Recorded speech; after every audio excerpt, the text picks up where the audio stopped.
ഈ ദ്വാരം, ഈ കാണുന്ന ഈ കൊട്ടാരത്തിൻ്റെ ദ്വാരമില്ലേ, ഇതിനെയാണ് പറയുന്നത് സൂരജ് പോൾ എന്ന്. ഇതെന്താ കാരണം എന്ന് വെച്ച് കഴിഞ്ഞാൽ, പണ്ട് ഈ കോട്ടയിലേക്ക് വരാനും പോകാനും ഈ ഒരു വഴി മാത്രമേ ഉണ്ടായിരുന്നുള്ളൂ.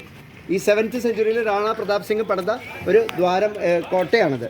ഇതിൽ എന്തുകൊണ്ട് ഇത് സൂര്യപാലിന് പേരിട്ടെന്ന് വെച്ചാൽ, ഈ സൂര്യകിരണങ്ങൾ നേരെ പതിക്കുന്ന ഒരു സ്ഥലമാണിത്. അതുകൊണ്ടാണ് സൂര്യപാലിന് ഇട്ടത്. ഇത്രയും പറഞ്ഞു തന്നിട്ടുള്ളൂ. ഇവിടുത്തെ യുദ്ധം നടന്ന ഭൂമിയാണ്. ഇതിനെ പറയുന്നത് യുദ്ധഭൂമി എന്നാണ്, രണഭൂമി എന്നാണ് പറയുന്നത്. ഇവിടെ എങ്ങനെയെന്ന് വെച്ചാൽ, ഈ വാതിൽ രാവിലെ സൂര്യൻ ഉദിക്കുമ്പോൾ തുറക്കും, അവിടെ അപ്പോൾ യുദ്ധം തുടങ്ങും. അതേപോലെ വൈകിട്ട് സൂര്യൻ അസ്തമിക്കുമ്പോൾ ഈ വാതിലടയും, ഇവിടെ യുദ്ധവും അവസാനിപ്പിക്കും.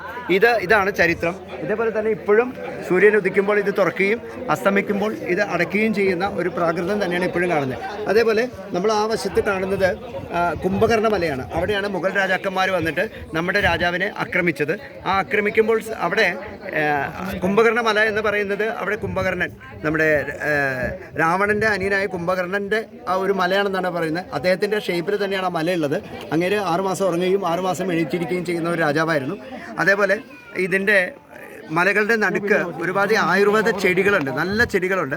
ഈ ചെടികൾ വെച്ചിട്ട് നിങ്ങൾ അസുഖത്തിന് നിങ്ങൾക്ക് ഇതിൽ ആ ചെടികളുടെ മരുന്നും ആ ചെടികൾ കഴിച്ചാലും എത്ര പുരാതനമായ വേദനകളുണ്ട് മാറാവുന്ന ചെടികളാണല്ലേ. പക്ഷേ ഇപ്പോൾ എന്ത് പറ്റിയെന്ന് വെച്ച് കഴിഞ്ഞാൽ, ആദിവാസികൾ അതിൻ്റെ കൈയടക്കി അവരാണ് അത് ചെയ്തുകൊണ്ടിരിക്കുന്നത്. അതുപോലെ അവിടെ നിന്ന് ബ്ലാങ്കറ്റും സാരിയും ഈ ചെടികൾ കൊണ്ട് നിർമ്മിച്ചിട്ട് വിൽക്കാൻ കിട്ടുന്നുണ്ട്. ലെഫ്റ്റ് സൈഡിൽ കാണുന്ന ഒരു സ്ഥലത്ത് ഉള്ള മണ്ണിൽ വെള്ളിയും സ്വർണത്തിൻ്റെ അംശമുള്ളത് കൊണ്ട് അതിൻ്റെ ആ മണ്ണ് വെച്ചിട്ട് നല്ല ടീസെറ്റും അതുപോലെ ഡൈനിങ് സെറ്റും ഒക്കെ ഉണ്ടാക്കുന്നുണ്ട്. അതാണ് ടീഷർട്ട് ഇതുപോലെ ഉണ്ടാക്കുന്നുണ്ട്. ഇതെല്ലാം ഇവിടുത്തെ ഈ രാജസ്ഥാനി കോപ്പറേറ്റീവ് സൊസൈറ്റിയിൽ അവൈലബിൾ ആണ് എന്നാണ് പറയപ്പെടുന്നത്.